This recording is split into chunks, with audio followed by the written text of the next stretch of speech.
In this video, I'll show you how to install apps on any smart TV without using the Downloader app. Step 1. Use your TV's built-in app store. Turn on your smart TV.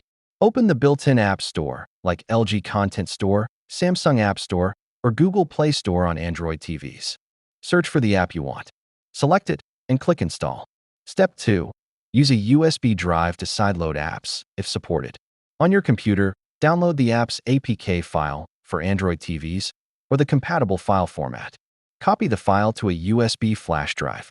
Plug the USB drive into your TV's USB port.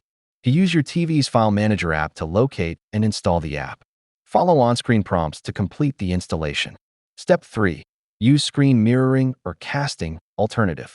If the app isn't available for your TV, use screen mirroring or casting from your phone or computer. On your phone, open the app and select the cast icon.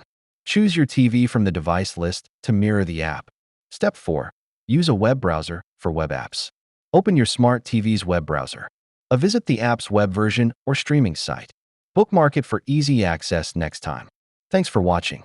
If this helped, please like and subscribe for more smart TV tips.